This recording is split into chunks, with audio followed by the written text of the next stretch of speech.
Salut, ça va vous? On tourne cette vidéo au mois de juillet, du coup je me suis dit on va se mettre en mode révision, en mode cahier de vacances. Donc aujourd'hui je vous propose qu'on réalise ensemble une sorte de trousse pochette sac en utilisant plusieurs techniques qu'on a pu aborder dans des vidéos tout au long de l'année dernière et de cette année. Ah bah oui, hein, maîtresse un jour, maîtresse toujours.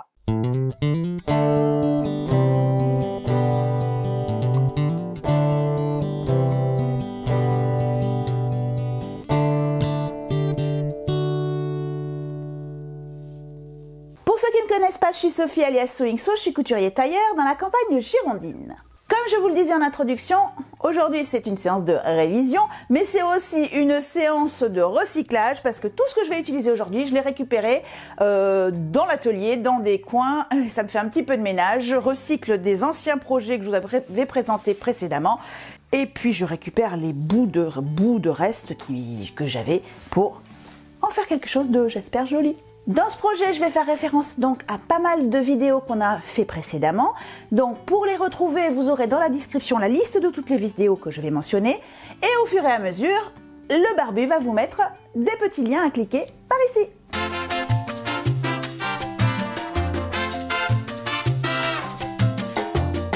Notre objectif, c'est de faire une trousse qui va ressembler à celle-ci. Alors ça, c'était mon petit prototype quand même. J'ai fait un petit essai avant de tourner la vidéo pour être sûr que je vous présentais pas n'importe quoi. Donc, l'objectif, c'est donc de pouvoir faire cette trousse de n'importe quelle taille. C'est-à-dire, là, j'avais fait une taille moyenne en fonction de la fermeture éclair que j'avais. Du coup, ça c'est du vieux bleu de travail, des vieilles chutes de tissu, c'était mon petit prototype. On peut faire ça en taille porte-monnaie, on peut faire ça en taille sac à main. Aujourd'hui, on va faire la version un petit peu plus sac à main, c'est-à-dire une trousse avec de quoi l'attacher, tout simplement. L'objectif du jour, ce n'est pas forcément de reproduire exactement le même modèle que moi, mais de vous donner des clés pour que vous laissiez libre cours à votre imagination pour créer quelque chose qui vous ressemble. Donc, moi je suis partie de chute d'anciens projets. Si vous me suivez, si vous êtes abonné, que vous avez activé la cloche, vous avez sûrement vu le tuto où je vous présentais des housses de coussin un petit peu déco. Et donc je m'étais amusée avec les tissus et j'avais fabriqué une sorte de tissu à franges. Donc si vous voulez retrouver la méthode pour savoir comment j'avais fait ce tissu-là, première vidéo, allez revoir. Donc du coup, à partir de ça, j'ai découpé mes pièces pour ma trousse. Alors, je fais une trousse assez grande parce que je veux en faire en fait un petit sac à main d'été. Hop. Donc, j'ai besoin pour le dos et le devant de 4 rectangles de tissu. Alors, j'en ai pris un comme ça dans mon fameux tissu, un dans une chute de jean et pour l'intérieur, j'en ai pris 2 dans aussi des chutes de tissu, un tissu que j'adore, il m'en reste encore quelques petits bouts. Donc ça, ce sont donc les 4 rectangles, là on a toujours besoin de 4 rectangles quand on veut faire une trousse plate doublée. Mais cette trousse, je lui ai rajouté tout bêtement une poche sur le devant et un rabat pour fermer cette poche. Du coup, j'ai besoin de ma poche de devant, alors donc d'une poche de devant avec sa doublure et poche, donc 2 rectangles, et d'un rabat qui lui aussi va avoir une doublure. Voilà, donc une fois que ce sera fermé, ça donnera ceci. Comme j'étais dans l'ambiance récup et que je voulais une poche supplémentaire, j'ai aussi récupéré une poche de jean. Je ne sais pas encore si je vais la mettre à l'intérieur, à l'extérieur, on va voir ça ensemble au fur et à mesure que l'on monte la trousse. Et j'ai décidé d'utiliser, alors ça c'est une fermeture éclair au mètre, donc je vais utiliser la technique de pose d'une fermeture éclair au mètre avec des petites propretés. Du coup, un petit bout de chute pour mes propretés. Et j'avais ce petit bout de passepoil, un petit peu festif, un petit peu doré. Je me suis dit que le contraste avec mon jean déchiré, ça pouvait être sympa, va donner un petit côté rock'n'roll. Là, j'avais une version de trousse toute simple, mais là, j'ai envie de faire une version sac, entre guillemets. Donc, je vais devoir mettre des petits passants sur les côtés. Et là aussi, récup, j'ai récupéré 2 petits passants. J'ai récupéré, tout bêtement, des passants de mon jean, puisque j'ai déchiré un jean pour faire tout ça. Donc, des petits passants de jean. Alors je ne sais pas si ça va fonctionner parce que c'est très épais. Donc je vais faire un test. Je vous conseille toujours de faire des tests des épaisseurs quand vous voulez faire un projet pour voir ce que votre machine va supporter. Je ne suis pas sûre que je vais utiliser ça. Si je n'utilise pas ça, je fabriquerai un passant avec ça. On va le voir ensemble. Des aimants parce que je veux fermer quand même la pochette de devant.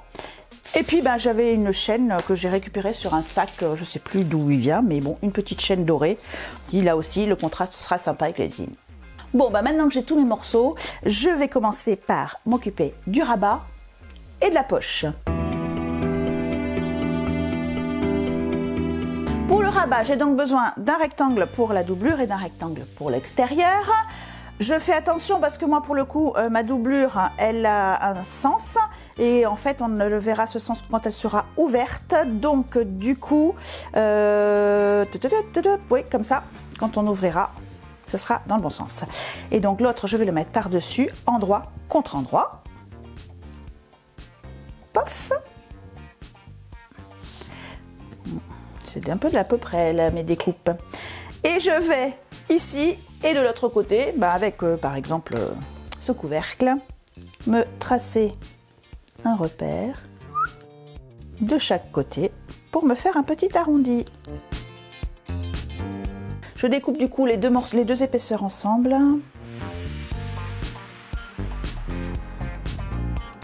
On va positionner le passepoil. D'ailleurs, je me rends compte, c'est la première fois que je fais un passepoil avec vous. C'est bizarre, dans tout quand même pas mal de vidéos maintenant.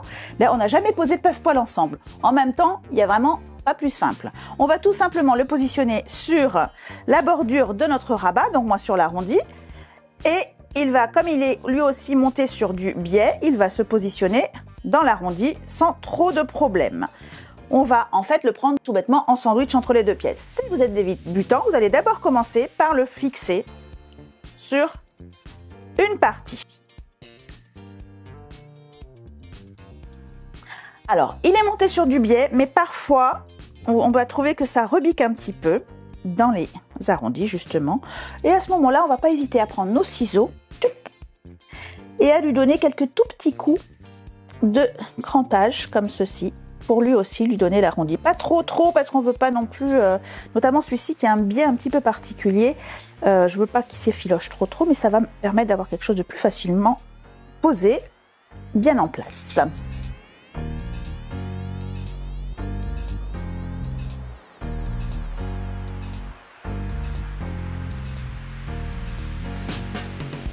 Voilà, donc on va aller juste faire une petite piqûre de maintien avant d'installer la doublure. Pour poser le passepoil, j'utilise le pied presseur spécial fermeture éclair de ma machine à coudre industrielle. Pour votre machine à coudre domestique, il s'agira de celui-ci.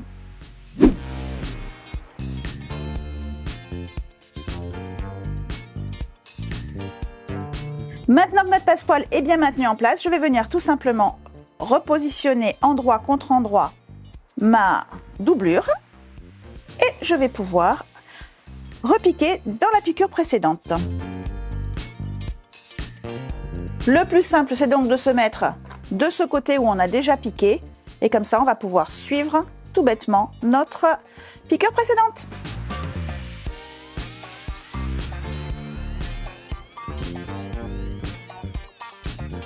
Bon, en fait, les amis, au moment où on tourne ça, on est en juillet et il fait très chaud, c'est la canicule. Donc, on a dû mettre la clim. Le barbu, malin comme il va trafiquer le son pour que vous n'ayez pas ce bruit de clim quand je parle. Mais ça peut faire parfois des petites variations. Donc, si le son n'est pas tout à fait aussi parfait que d'habitude, écoutez, c'est soit ça, soit je décède de chaud. Et si je décède, il n'y a plus de... Oh, no. Bon, qui dit arrondi dit crantage, donc on s'y met, on crante juste l'arrondi avant de retourner.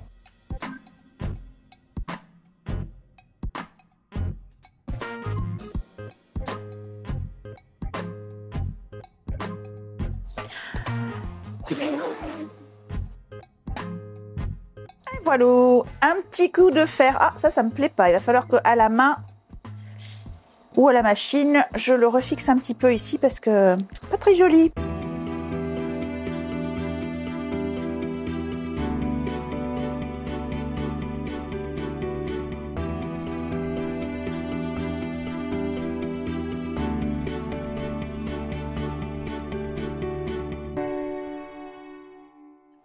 résolu. Si vous n'avez pas utilisé de passepoil ou si vous avez envie parce que ça vous fait plaisir, vous pouvez ici faire une surpiqûre. D'ailleurs, pourquoi pas une surpiqûre déco avec un des points déco de votre machine à coudre. Pour la poche, ça va être tout simple, hein. On va mettre donc endroit contre endroit nos deux éléments et on fait attention encore une fois au sens et on va tout bêtement faire une piqûre d'assemblage en haut à 1 cm du bord avec un point d'arrêt début fin.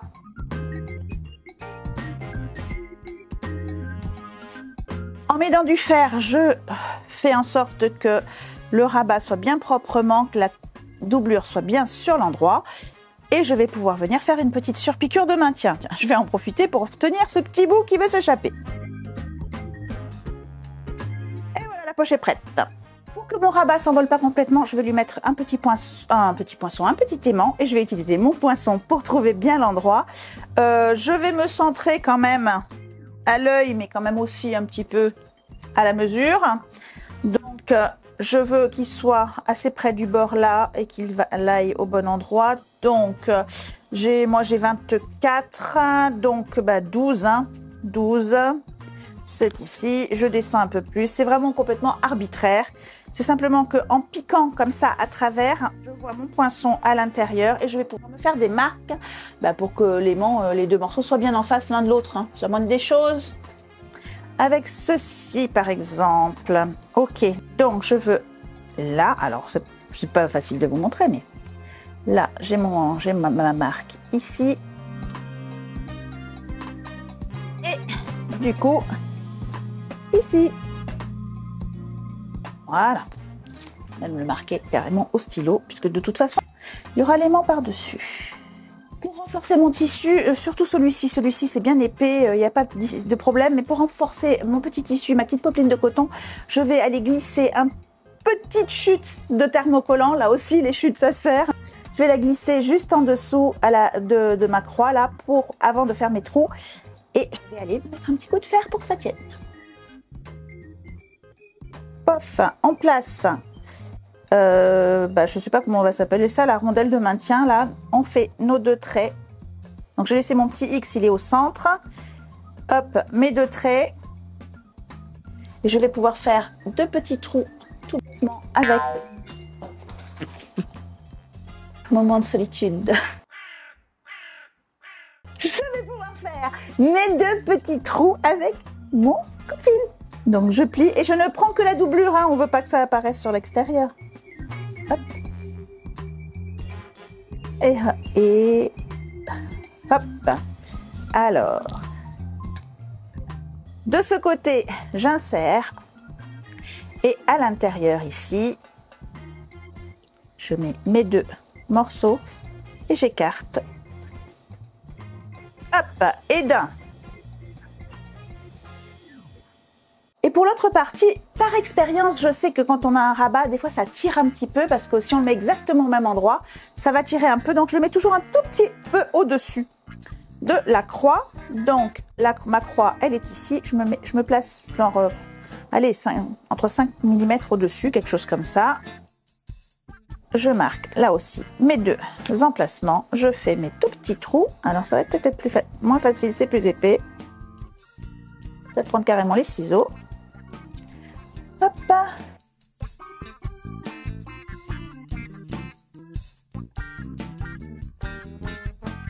Et voilà.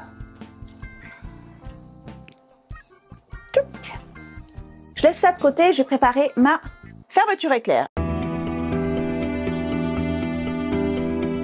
Alors, fermeture éclair, je vous avais fait 2 vidéos il y a longtemps sur les trousses à fermeture éclair. Une vidéo avec une trousse au coin parfait avec une fermeture éclair acrylique. Aujourd'hui, on a une fermeture éclair acrylique.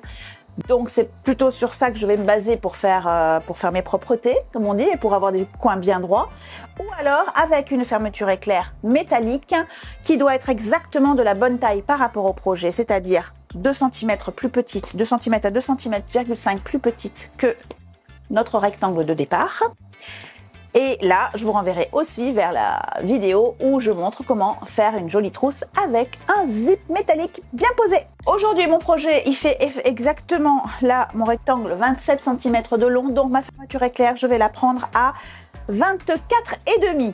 Je laisse un petit peu plus de marge parce que comme je vais faire des propretés, ça va prendre un tout petit peu plus de volume. Mais en général, il faut 2 cm de moins. Donc là, 2 cm, 2 cm et demi, je coupe.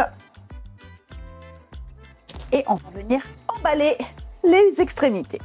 Et puisqu'on est dans les révisions, je vous rappelle que quand vous coupez une fermeture éclair, vous n'utilisez pas vos jolis ciseaux à tissu, mais une paire de ciseaux costauds, mais tout venant, hein, du genre de celle-ci que j'ai trouvé dans un magasin au décrochez-moi ça, comme disait le grand-père du barbu. Pour faire mes propretés, je reste dans l'ambiance jean, donc je vais prendre une bande de jean qui fait 3 cm de large parce que c'est la largeur de ma fermeture éclair. Et je vais venir la positionner au bout, endroit contre endroit de la fermeture éclair. Et tout simplement venir faire une première piqûre ici. Et ensuite, je vais emballer la fermeture éclair dedans et faire une surpiqûre. On voit ça à la machine. Donc on commence par assembler à quelques... Ça peut être 1 cm, mais moi je vais le faire plutôt à 6-7 mm pour garder le plus de battant possible pour ouvrir ma fermeture éclair. Donc on commence par un point d'arrêt début fin. Hop. Et maintenant, on va se positionner, voilà, comme ceci. On va rabattre de l'autre côté. Et là, alors, on va faire ça un peu au pif au départ. Je garde un peu de... Juste un petit peu. Le but, ça va être de revenir par-dessus et de replier. Donc, on plie une première fois et on replie une deuxième fois. On veut avoir quelque chose qui va venir donc recouvrir la piqûre précédente. Et là, on va faire une surpiqûre pour tout maintenir en place. Et voilà. Et évidemment, on l'a fait des deux côtés. Dans le bout de jean qui me reste, je vais aussi prévoir une bande de 4 cm de large qui va me permettre de faire les passants. Tout à l'heure, je vous ai dit que j'allais essayer de le faire avec ça. Vraiment, même avec ma machine industrielle, je doute. Donc, je me dis que vous, avec la machine domestique, ce serait vraiment un peu épais, quoi. Donc, on va le faire avec juste le jean. Un jean qui est assez fin. Vous pouvez aussi le faire avec de la popeline de coton.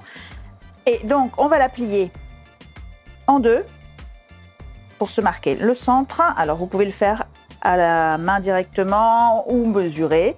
Et ensuite, on va rabattre les côtés comme ceci. Et voilà, on a plié en 4. Et on va venir faire une petite piqûre. Alors, pour l'esthétique, je vais faire une petite piqûre de chaque côté. Donc, dans ma petite bande que j'ai faite, j'ai besoin d'environ 4 cm par passant. Donc, si vous voulez faire une pochette où vous allez mettre une dragonne, vous aurez besoin d'un passant. Si vous voulez faire un porte-monnaie où vous avez besoin de rien, vous mettez pas de passant. Et si vous voulez faire comme moi, un petit sac, vous mettez un passant de chaque côté. Donc, moi, il m'en faut 2. Voilà. On est presque prêt à passer au montage proprement dit de la trousse. Donc, on va solidariser avec un tissu d'extérieur, lui, donc moi qui était du jean uni. Je vais solidariser, alors, hop, la poche que je vais placer donc en bas. Alors, je vais lui mettre quelques pinces.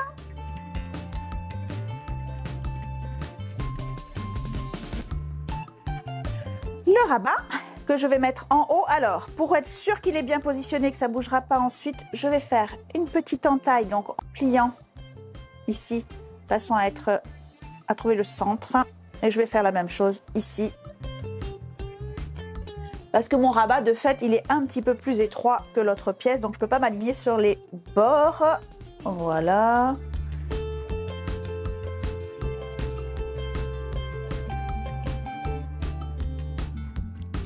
Et je vais donc positionner mes attaches. Voilà, donc je prends mon anneau, je le passe dans le petit morceau et je vais venir le placer à l'endroit que je veux. Alors attention, je pense que là, il va y avoir il faut une marge de couture pour pouvoir placer ma fermeture éclair. Donc je me mets quand même un peu plus bas. Donc vers l'intérieur.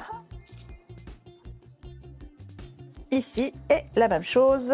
On va essayer d'être symétrique de l'autre côté. Et hop, allez, c'est parti. Mais qu'est-ce qui se passe aujourd'hui? Les piqûres de maintien, c'est évidemment pas à 1 cm du bord, c'est vraiment dans la marge, donc à 4-5 mm du bord du tissu, pour que ça bouge pas ensuite, ça devienne comme si c'était une seule pièce.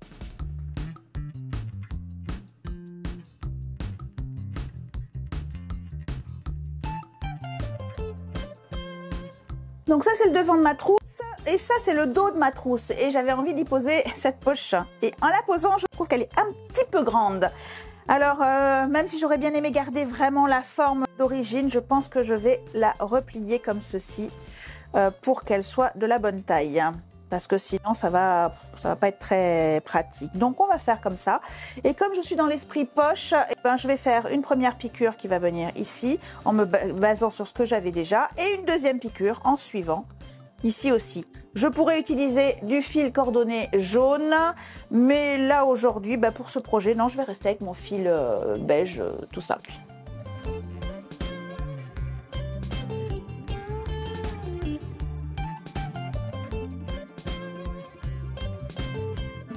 Astuce d'ailleurs, quand vous voulez faire une poche plaquée comme ça, que ce soit pour les vêtements comme pour les accessoires, et que vous voulez faire une double piqûre, il peut être une bonne idée de faire la première piqûre en partant par exemple d'ici, de ce côté pour aller à l'autre côté, et ensuite de coudre dans l'autre sens. Les forces qui sont exercées par les dents sous le pied presseur, etc., ça va s'équilibrer finalement et ça risque de moins tordre le tissu dans un sens ou dans l'autre, ça va garder l'intégrité de votre pièce. Wow!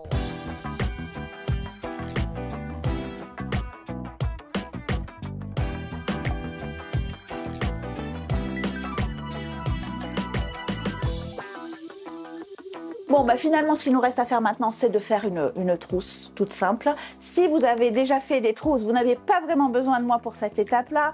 Et si vous n'avez jamais fait de trousse, je vais vous renvoyer vers cette vidéo qui vous montre dans quel sens on positionne les éléments les uns par rapport aux autres. Je le fais avec vous vite fait, mais en version sans parole.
Étape de sandwich de fermeture éclair fait.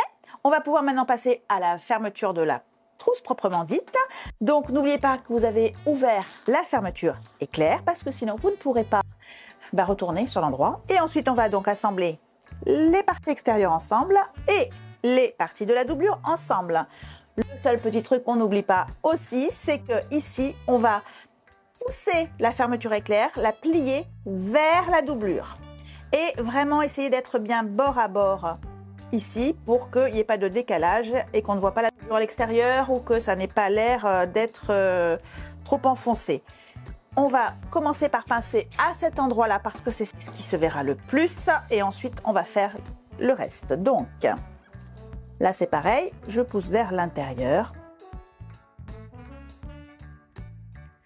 Ça fait une belle épaisseur là. Enfin on va y arriver. Et si vous en avez envie, n'hésitez pas à arrondir ici aussi, comme on l'a fait pour le rabat. Donc vous pouvez arrondir de ce côté et évidemment arrondir en face la doublure de la même façon. Vous ouvrirez un sac trousse rond au lieu d'être carré. Et on n'oublie pas de se laisser une ouverture, bien sûr. Allez, c'est parti, on fait le tour. Point d'arrêt. Point d'arrêt. Et vraiment, il faut que j'aille faire régler ces lunettes. C'est une horreur. Allez, c'est parti.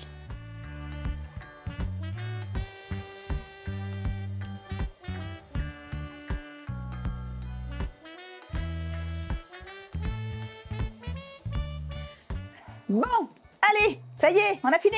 On coupe les angles pour dégarnir.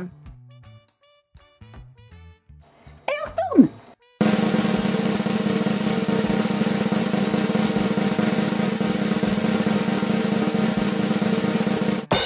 On fait ressortir les angles.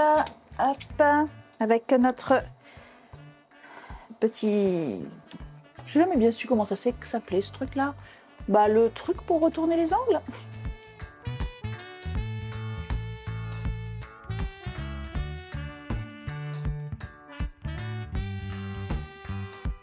Je m'en sers aussi de ça pour, ici, voilà, faire ressortir ma propreté, ce qui fait que j'ai l'angle bien droit. Et pareil, de l'autre côté, on hisse, on pousse, et on fait ressortir notre angle. Il ne nous reste plus, comme d'habitude, qu'à fermer la doublure, soit avec un point main, soit avec un point machine. Et moi, en bonne flemmarde que je suis, eh bien, je vais le faire à la machine parce que c'est dans la doublure et que de toute façon, personne ne le verra.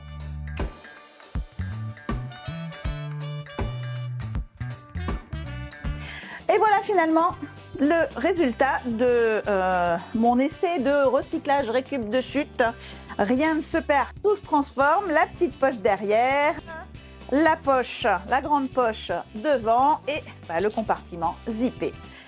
Finalement, je crois que je vais essayer de trouver une autre chaînette que celle-ci. J'aime bien le côté rock'n'roll, mais je trouve que celle-ci, elle est un petit peu clinquante. Je vais essayer de trouver quelque chose d'un petit peu plus couleur bronze, assorti à la fermeture éclair.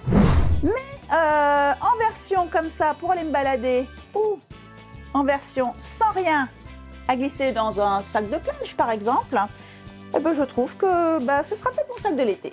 Je l'ai déjà dit, mais je le répète, dans la description, vous allez trouver les liens vers les différentes vidéos que j'ai mentionnées dans celle-ci. Et vous allez retrouver aussi un lien vers un article de blog où je vous donnerai les dimensions que j'ai utilisées pour celle-ci et pour un petit portefeuille que je vais faire, tant qu'à faire, et que je vous mettrai aussi. Et je vous donnerai mes méthodes de calcul, et vous aurez plus qu'à faire un petit exercice de maths pour fabriquer la pochette comme cela, de la taille de votre choix. Et si vous avez aimé cette vidéo, vous faites quoi? Vous nous mettez un petit pouce bleu. Pensez à vous abonner, activer la cloche, et moi je vous dis à bientôt.